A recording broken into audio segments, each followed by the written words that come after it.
Hello and welcome to Never Mind the Bar Charts with myself, Mark Pack. A very happy Mark Pack, of course, after the Somerton and Frome by-election win, but also a slightly nervous Mark Pack because armed ready with a metaphorical bucket of cold water to douse Lib Dem excitement is Professor Tim Bale. Welcome to the show, Tim. Hello, Mark. Nice to be here once again. Now, let's kick off with a great quote from Professor Sir John Curtice. The Liberal Democrats have been making the spectacular seem routine, which I suspect will be appearing on mugs and T-shirts all over Liberal Democrat conference this autumn. But with your bucket of cold water at the ready, how happy do you reckon us Lib Dem should be about the Somerton and Frome result and that trio of by-elections more generally?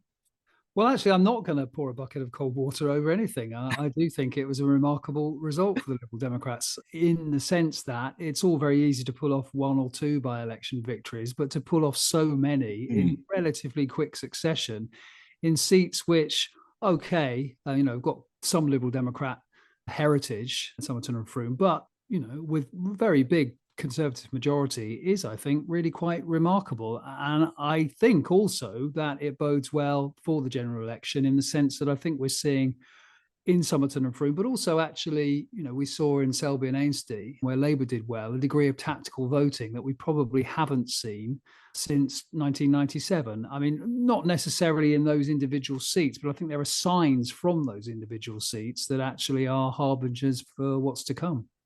Yeah, I think there's an interesting difference the which you might expect politicians to try to make between a low share of the vote, which is a bad sign, and a low share of the vote, which is a good sign. But I think, as you say, there is a legitimate argument to make that the way the Lib Dem vote really polarizes between being, at deposit losing territory or being a storming win is pretty good under first past the face for the Liberal Democrats. Also, perhaps even better news for people who are not so much pro or anti Lib Dem or Labour, but who definitely want to see the Conservatives defeated. And it strikes me there's an interesting contrast here with council by-elections. So there'll be some people listening to this who feel that parliamentary by-elections you shouldn't read too much into, who will now be pulling their hair out. Now I'm throwing council by-elections into the mix. But I think in council by-elections, we have seen a broader Lib Dem recovery outside of our areas of strength. So you do see Lib Dems now, in a way you didn't a few years ago, finishing third or fourth in a by-election, but with 10 or 15 or even 20% of the vote. And that is an important part of the recovery. So I think what we're seeing in the parliamentary by-elections is, as you say, really heavy tactical voting, which, although obviously I would encourage everyone to vote Liberal Democrat everywhere, nonetheless, overall, more tactical voting is most likely to help mean at least more Liberal Democrat MPs at the next election, isn't it? Yeah, I mean, I think that's right. And the advantage for the Liberal Democrats, and to some extent Labour as well, and we've discussed this before, is actually they're not really in competition with each other in, all but a handful of seats.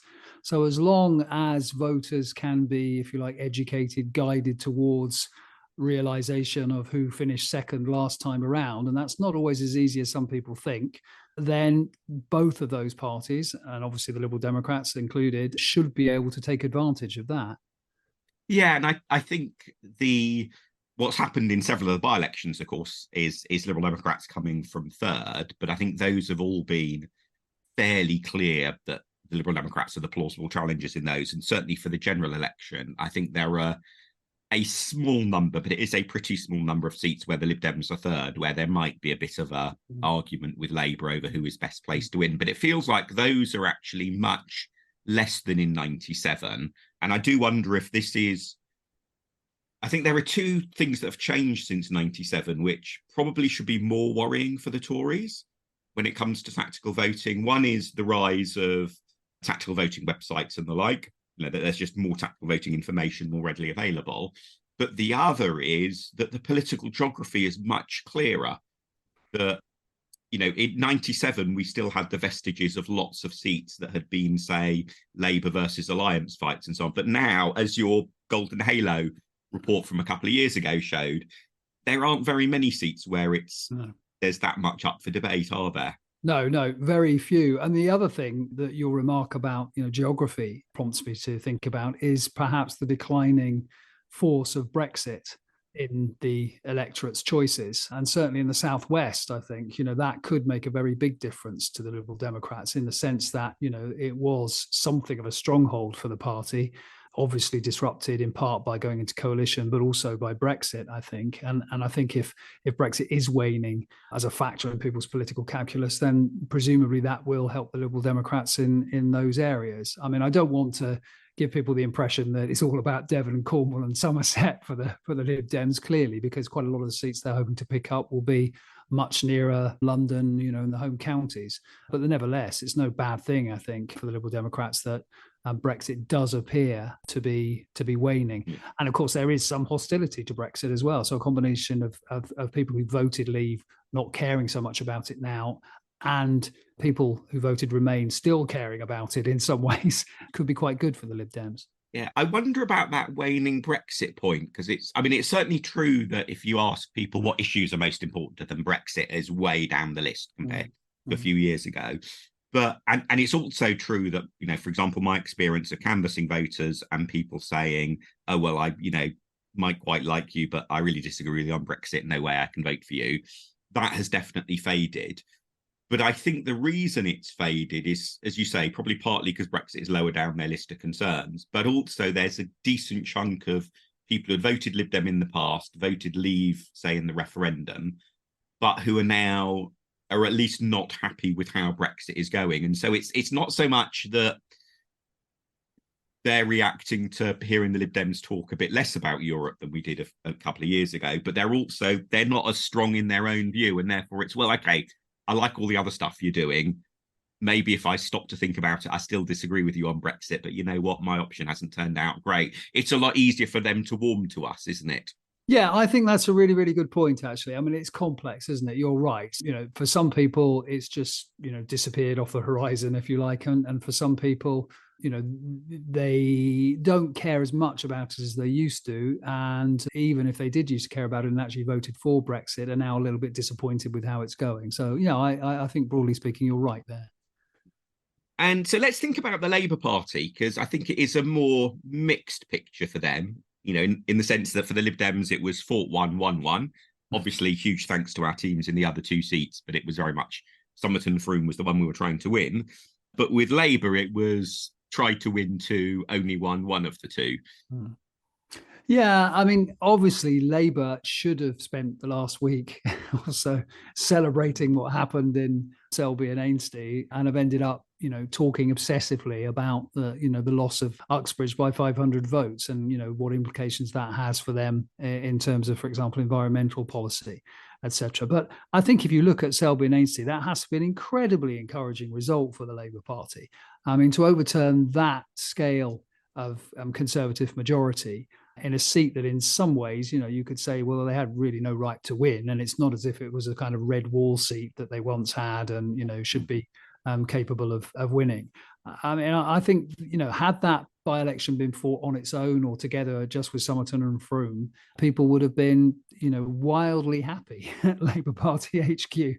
And I think in some ways it's slightly misleading to focus so much on Uxbridge as people have, because I think taken together, Somerton and Frome and Selby and Ainsty are important because they do bear out that opinion polls nationally seem to be fairly accurate. They're putting the Conservatives behind by about 18 points.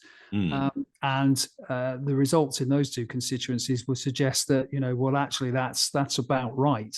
And put that together with what we've already said about tactical voting, and I think Labour should be pretty happy with what happened. But of course, this is a Labour Party, very scared, very insecure about their lead, very worried about Rishi Sunak being able to create perhaps green politics as a kind of a wedge issue, as he's trying to do with immigration as well, and therefore agonising about what the Uxbridge result means for them going forward. I mean, I think it probably does illustrate, the degree, and lots of people have said this, to which Labour's lead is, a little bit fragile. And, it does illustrate the fact that, it's possible that there are some issues in which they're going to have trouble with, in the run up to the election.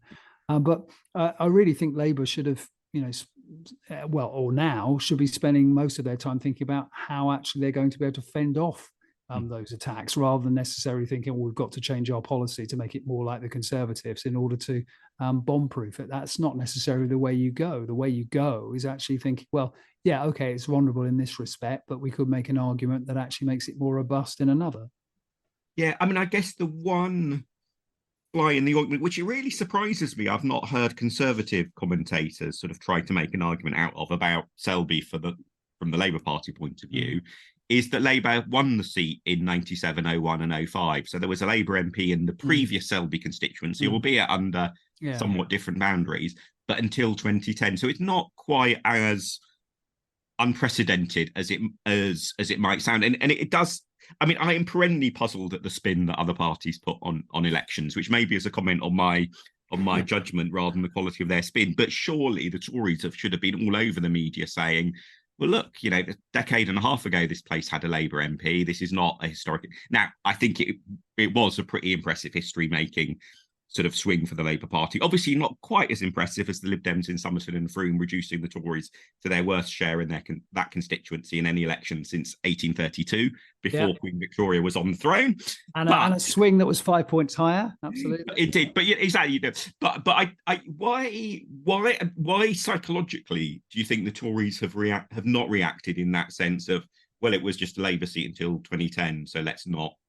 Well, I think probably that just has to do with prioritising. I think, to be honest, they just want to forget about Selby and Ainsty because they've got a much better story on Uxbridge. I really don't think they want to focus on the seat that they lost. They want to focus on the seat that they won. But I mean, you do make a very good point there in some ways that actually, there are many seats which, people assume have always been Conservative or have always been Labour. But actually, when you look, and that includes actually some of those so-called red wall seats that aren't, technically speaking, perhaps red wall, the people who don't look at the electoral history like you do wouldn't be aware have until fairly recently often elected an MP from the other party. So you mentioned, the Tories, I think quite rightly, wanting to focus on the Uxbridge result. And I guess the straightforward story here is ULEZ is an unpopular policy which would particularly affect people in the Uxbridge constituency. And therefore, off the back of that, the Tories pulled off a relatively surprise election win. And I think the story probably is fairly close to being as straightforward as that, isn't it? Is it maybe highlight something about the brittleness of Labour's popularity, that one adverse issue like that could knock their campaign off a winning run? But is it just ULEZ and we shouldn't really draw very much in terms of, at least for outside London, meant very much more conclusion from it? Well, one qualification there is, of course, it depended on people thinking that they were going to pay a higher charge. And of course, we know that actually it's only a small minority of people who end up paying that charge. And that, to some extent, I think will mean that, when the charge comes in, and people realise actually that it wasn't as bad as they all thought it would be, perhaps it won't be quite such a big issue in other outer London suburbs. And that's obviously something that is worrying Labour, that it might spread from Uxbridge to other places where Labour MPs sit, or maybe candidates are hoping to win.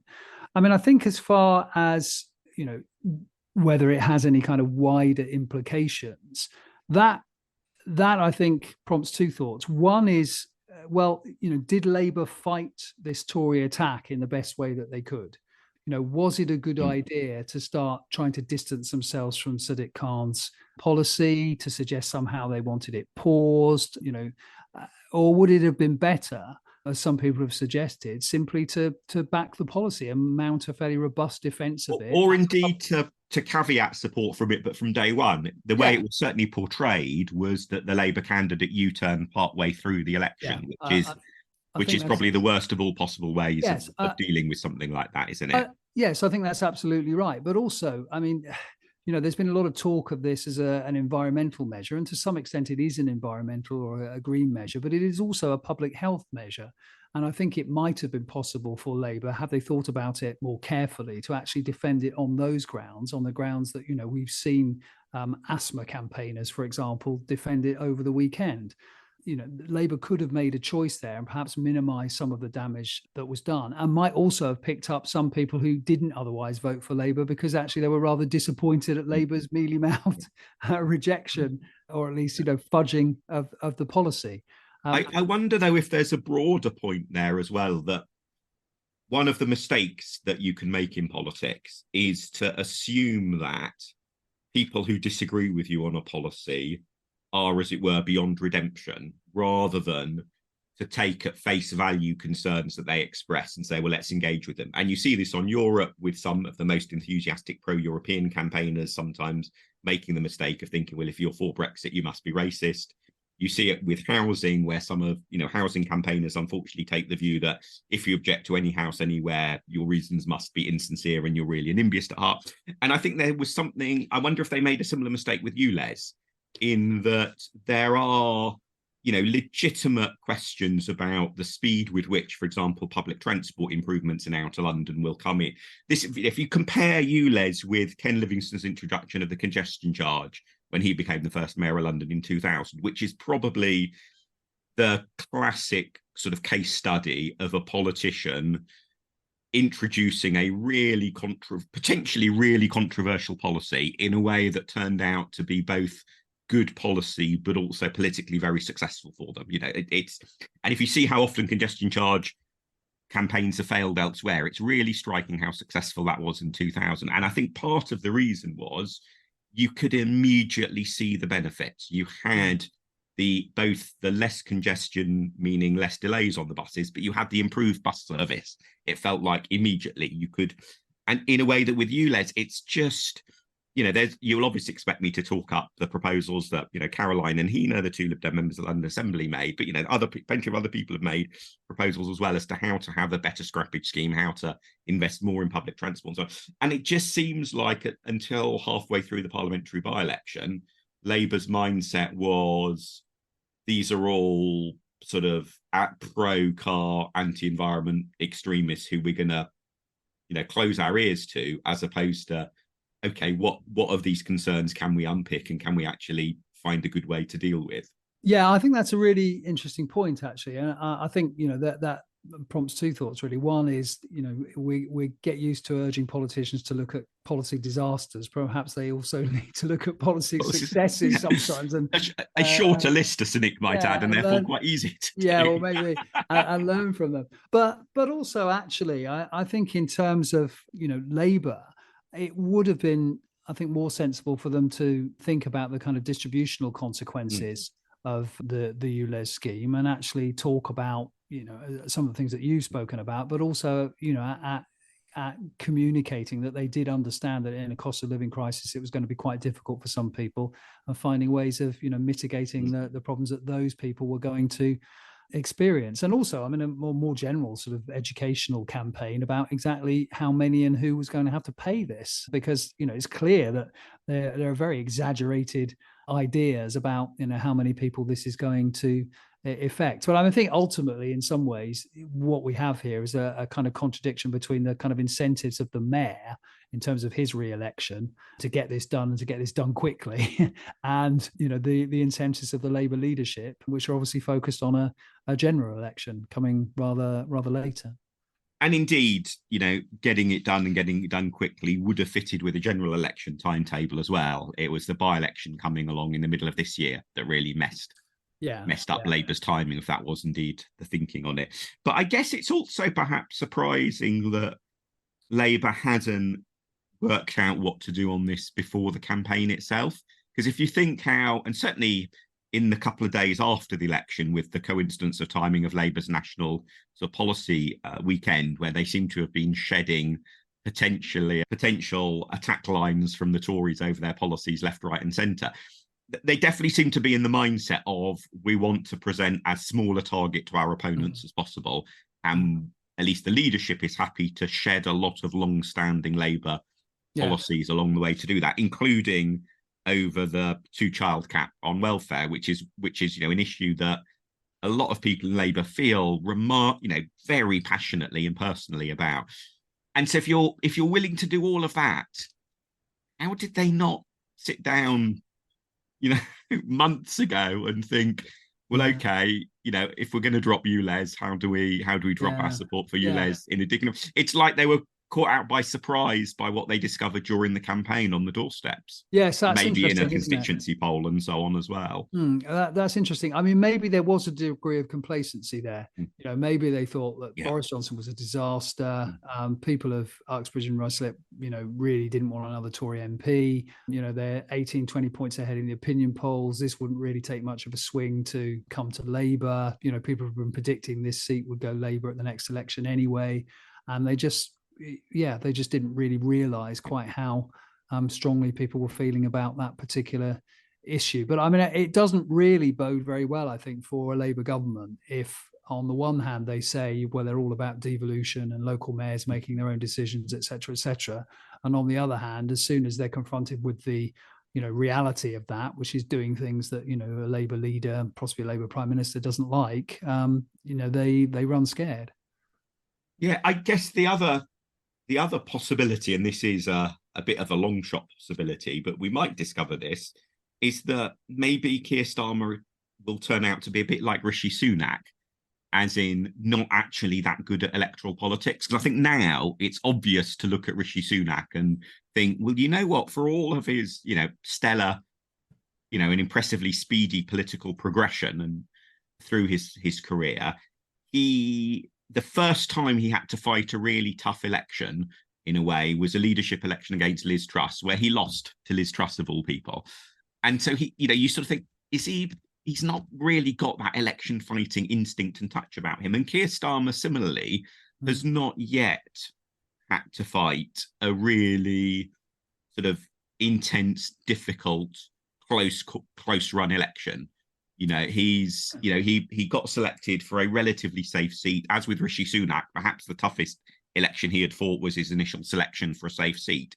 But, he got selected for what had become a fairly safe seat for Labour. I think the leadership election in the end was relatively straightforward in that he was up against a pretty weak candidate. But unlike Rishi Sunak, at least he managed to triumph over that weekend.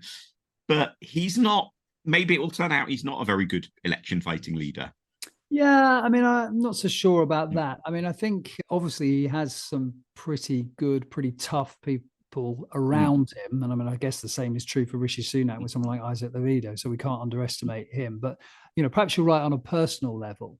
Although, of course, I don't think that this by-election was really a kind of referendum on Keir Starmer himself. I mean, he didn't feature massively in the campaign. Obviously, he visited. But would a good lead, wouldn't a leader really on their game have spotted the ULEZ issue coming down the track and have ensured that whatever decision it would have been, but the Labour would have got its act together rather than... Well, not everyone can have Mark Pack as their I've made more than enough mistakes. I've made more than enough mistakes. No, I mean, I think some of the people around Keir Starmer probably, as you quite rightly say, should have woken up to that issue earlier. And then having not woken up to that issue earlier, should have thought about the consequences of flip-flopping and fudging on it. And it might have been best, having realised too late, that this was going to play quite badly, instead of trying to U-turn on it or half U-turn on it, actually just gone in and as I say, defended it more robustly on public health grounds. Yeah, I'm reminded of in my views, original Hartlepool by-election. So the one, not the last one, but the one before, which was a Labour-held seat at the time, but during a Labour government, and the Lib Dem were the challengers, and we were making great play over threats to a local hospital, and Labour effectively U-turned on the issue during the campaign, as I recall, by getting the health secretary to promise to to keep the hospital open. And in fact, to his credit, the Labour MP the Labour candidate who then won became an MP, became a minister. When then the Labour government didn't keep to its promise, did sort of quit as a minister and so on. But during so in a way, during the campaign, Labour U-turned, but they U-turned in the most successful way possible, which is to say, you've got these concerns, we've listened to these concerns, we promise it's all going to be good. Yeah, I mean, the only person who could have done that effectively for Labour in Uxbridge was Sadiq Khan, and he wasn't going to do it. So. Yeah, and that's it feels to me like there's a really interesting long read still to be written. The sort of by a Tim Shipman type character, but with the right London contacts as to quite what happened there. But Well, let's move on from sort of speculating about what happened between Keir Starmer and Sadiq Khan and so on, and think about by-elections more generally, because I think there's an interesting contrast between the predictive power of by-elections if you look at the seat or if you look at the country as a whole, which is there's a fair degree of churn amongst all parties of if you win a seat at a by-election, whether that ends up being a seat the party holds for years and years and years. That's happened in lots of Lib Dem cases, for example, or if it ends up being a seat which then reverts back to the previous party and whoever won the by-election doesn't trouble the scorers for a long time to come in the constituency.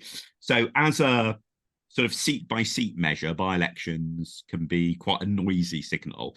But I'm struck that both Will Jennings and I'm just looking for his name here. Paul Whiteley, yes. Both Will and Paul, apologies, Paul, for have separately done bits of analysis of looking at the pattern of by-elections in a parliament versus what then the subsequent general election result is.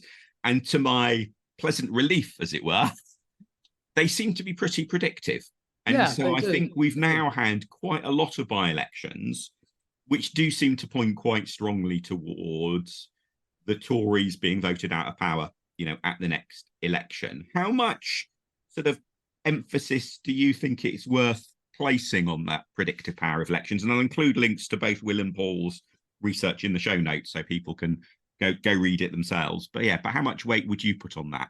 Well, I mean, in as much as both of them are very well-respected, analysts, both very good with the numbers, I would place actually quite a lot of faith in it. I mean, the correlations are reasonably strong there.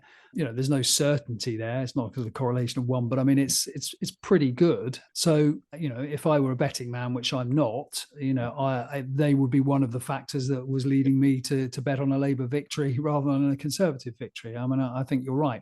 And we can all remember, of course, going into the 1997 election, there were a whole bunch of by-elections that seemed to be giving the same signal. I mean, having said that, I think, I've already talked about this in something I wrote, which was that, if you look at what happened to John Major, for example, he lost a couple of by-elections to Labour and a couple of by-elections to the Liberal Democrats in the run-up to 1992, and yet he managed to pull off a win there. So obviously there were fewer by-elections to be able to produce a prediction on back then, but they're not definitive, but they're indicative, certainly. And I think they're indicative in another helpful way of just they bring to life quite what the national polling figures are showing, because I think there is still a real slight air of disbelief over how people view the Tory figures in the voting intention polls at the moment, because basically most of the time, most pollsters have Rishi Sunak's Conservative Party doing as badly or worse than Michael Foot's Labour Party did in 1983, which is your classic disastrous landslide defeat that nearly destroyed a party. That is your, if you're doing a list of electoral catastrophes, probably 1983 for Labour is number one. I guess Lib Dems in 2015 would be number two in your list. And so it's a remarkably bad yardstick to be quite often slipping below for the Tories.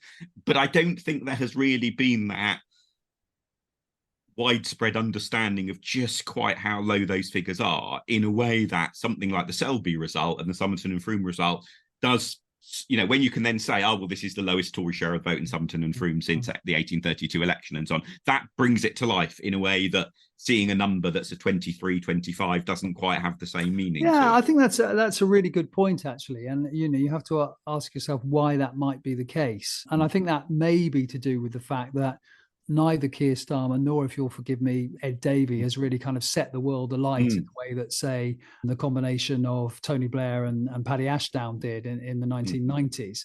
And so, absent that, people look at a poll lead of 20% and don't quite believe it. Whereas I think if we had a sort of Ashdown Blair combination, probably people would believe it a little bit more. But I mean, you will remember, Mark, as do I, in 1997, where Labour had an astronomical lead, but still people couldn't actually believe until they saw those BBC graphics of all those Conservative seats blowing up. There's it was happening. Yeah. I would really recommend to listeners to go and rewatch the BBC election night coverage from 97, because there's this fantastic period of about an hour between the TV show starting and the first results coming in, where you've got a series of Conservative politicians saying, yeah, they think they're going to lose, but that it's not going to be a landslide, that they were hearing better things on the doorstep. And I think at that period of time is probably the peak period of time for politician honesty, because, you know, the polls have closed, so there's no incentive to sort of spin your side. And the reality, you know, is coming along. And so reality will, you know, what people are arguing over tomorrow is going to be decided by reality. So you've got this little window where it's safe to say what you really think. And so I think those Tories will have been absolutely genuine in terms of thinking, yeah, we know we're going to lose, but we're not expecting a landslide. We heard better stuff on the doorstep. And of course, they were completely wrong. It was it was a massive landslide. So it's easy to fool oneself about what you sort of think you're hearing. And it's easy to also, as you say, look at the numbers and think, oh, well, it won't quite really be like that. Of course, you know, you've kindly not made the point, but you could reasonably make the point that was something maybe that affected many Lib Dems in the run up to 2015. You're saying, well, look, if you're on 8% in the polls, how are you going to distribute that vote around the country to get no more than 8% in total? That's going to give you a decent number of MPs. Yeah, I mean, that's true. I mean, the other thing about by-elections, you know, and you're pointing to the importance of them in other ways, is of course what they do to parties internally. And I do think that, you know, many Conservative MPs will be looking at the result in Selby and Ainsty, to be honest, rather more than in Uxbridge. Some will take hope from what's going on in Uxbridge, but I think many of them will be looking at that result, and Somerton and Frome as well, and thinking, well, it you know, really could be over now. If, you know, we can lose a 20,000 odd majority, then, you know, my seat is in trouble, and that will mean possibly even more people deciding that they're going to retire before the end of, you know, before the next election. And, you know, it won't do morale very much good. I mean, I think there is quite a lot of kind of whistling in the dark over Uxbridge, to be honest, within the Conservative Party. And you could also argue that in some ways, what happened in Uxbridge might be quite good for Keir Starmer internally, because it will reinforce his message, you know, of caution, credibility, etc., etc. So while it's a disappointing loss for him in some ways, and it might even stall the Labour Party's, you know, progress in the polls, who knows? But I think in terms of the sort of internal messaging, it might not be such a bad thing for him. You know, whether they start rowing back, as the government seem to do on some of this environmental policy, is another matter. I mean, I think that would be an extremely poor lookout both for Labour and indeed, you know, for the UK and indeed the planet. Yeah, Patrick Maguire in the Times has made this point about how paradoxically that losing Uxbridge may turn out to be good for Keir Starmer, which I think probably is to some extent true, but surely if Labour had won both, his standing in the Labour Party would be, you know, even higher. And he I do. I mean, I think in saying that, I'm probably, you know, trying to make the best of a bad job for Keir Starmer in that sense. I mean, I think you're absolutely right to win that, as well as Selby and Ainsty. You know, they would have been on a roll. It would have been, you know, really. I mean, obviously, at some point, I'll roll out the argument, therefore, that the Lib Dem result in 2015 was actually quite good, because it allowed us to reorientate the basis of our support to a more durable long-term basis. But I think, to be fair to Patrick, his argument does have rather more merit, you know, as a sort of unexpected side effect, maybe. Is But I mean, again, to be fair to Keir Starmer, you know, to sort of give him what I was saying earlier, he does seem to have seized on that potential silver lining and tried to make the full use of it. And you know, it's very much immediately part of the Labour policy debate now, isn't it? Yeah, I would agree with that. But I do think Labour does need to be a little bit careful. And this comes back to, you know, the point you were making about, you know, what they're doing to try and make themselves a smaller target as possible. That in kind of following that, I don't know, Linton Crosby playbook, you know, the getting the barnacles off the boat, you know, well, you don't want to scrape a hole in the bottom of the boat by getting rid of policies that are, to some people, quite inspiring and a reason to vote Labour. I think, you know, in a close election, I think activists can matter, and I think people's willingness to go out on the doorstep, particularly maybe if it's an autumn or winter election, you know, will depend slightly on whether they think that the Labour offer is inspiring enough. Now, I think most Labour activists will, you know, do it anyway because they're so desperate for a Labour government. But, you know, if I think you need to be careful you don't completely demotivate people. And I wonder if by in that chucking everything off. extent, Yeah. I wonder if to that extent, Labour is missing now a bit of the old New Labour playbook. So I see a lot of what they're doing does seem to be to rerun the New Labour playbook. Mm. But one thing that New Labour had in 97 was some sort of properly Labour policies still made the cut.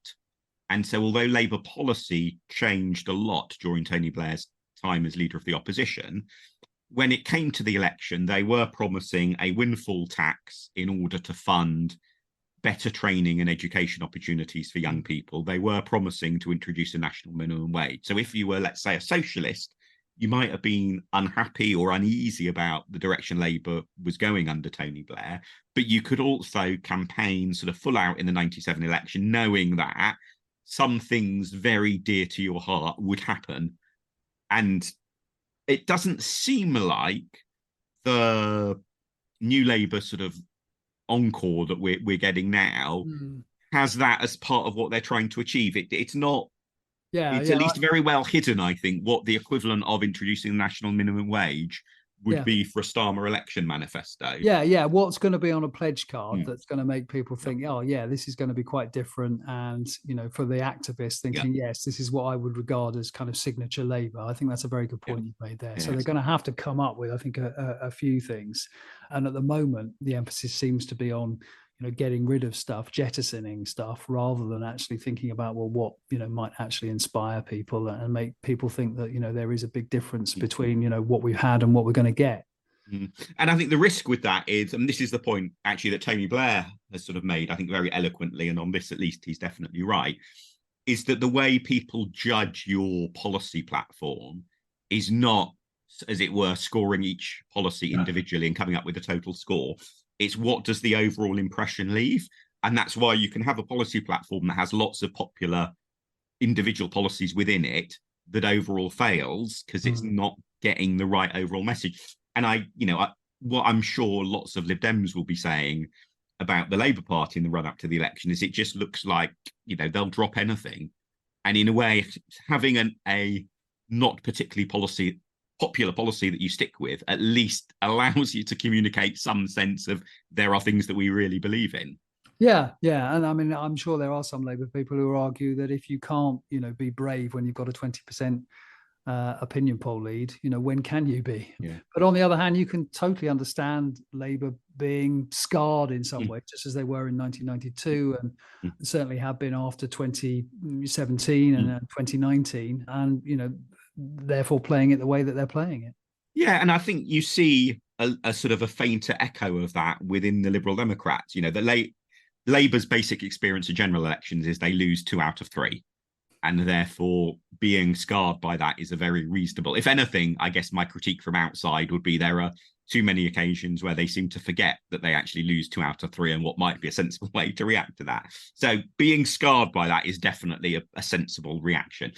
But you also see a little bit within the Lib Dems in the sense that if you listen to a debate over a controversial policy, say at conference, and you categorize the speakers by they're really involved in running election campaigns or not, you see a similar divide in that sense often open up, where the more that somebody is involved in running an election campaign, the more concerned they are about what people outside the party might think about the policy. So that's a very, that's a classic tension, which of course in different ways you've documented in your research on sort of political party membership.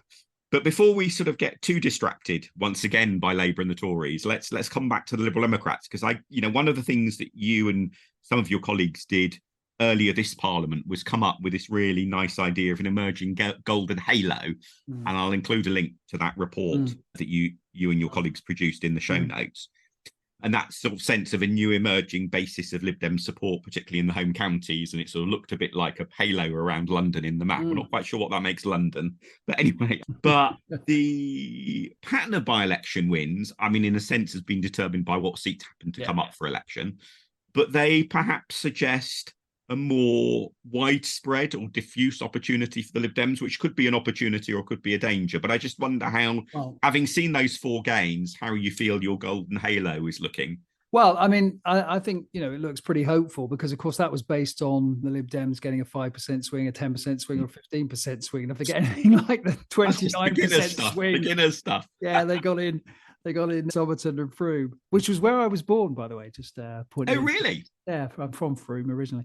I mean, I think you have pointed to a danger, and I know this is something that you're concerned about, and many Liberal Democrats will be concerned about, because I think in 2019, it was undoubtedly the case that the Liberal Democrats were in some ways too buoyed up by some early polling, that occurred before the general election was called, and therefore spread their resources too thinly. And after all, they are quite thin resources, despite your best efforts. I mean, understandably, you're squeezed in terms of donations compared to the other two parties. And it is incredibly important that the Liberal Democrats, I think, don't run away with the idea that a by-election victory here or there should actually change the distribution of seats on which they choose to focus. I'm sure that you and Ed Davey won't make that mistake, but it is a mistake that potentially can be made. Yeah, I think it's probably 5 general elections in a row where, at least with hindsight, the Liberal Democrat targeting has been too ambitious. And perhaps one could say a degree of optimism is an essential attribute for a smaller party. But that's definitely a really important factor. Yeah, and it's not just the Liberal Democrats that do it, right? I mean, if you look at 2019 and you look at where Jeremy Corbyn was visiting, he was still visiting seats that the Labour Party was, seriously hoping they were going to kind of win off the Conservatives, compared to seats that, they desperately needed to defend.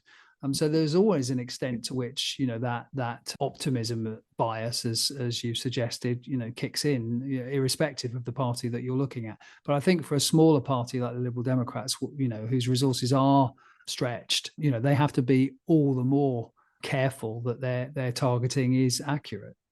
If that's therefore the main word of caution that you would draw from Somerton and Frome, and indeed all the by-elections in this Parliament for the Lib Dems, what's the main sort of lesson you think we should take from these? I obviously have a whole load of lessons I could come up with from my insular perspective, but from your outside perspective, what do you think the main lesson should be for us? Oh, well, I mean, I guess, marshal your resources. I would guess, once again, proof in some ways that Lib Dem activists do make a difference.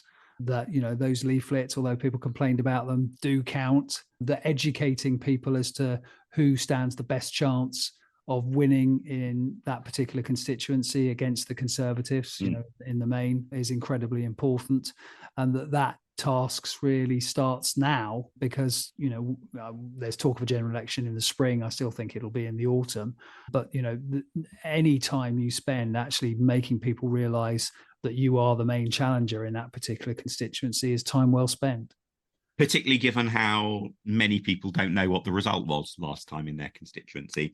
And with new constituency boundaries, although the picture in most cases, again, will be pretty clear, that does add an extra note of potential confusion. So I would boil your advice to the Lib Dems down to then being deliver more leaflets with bar charts on them, which sounds like perfect advice.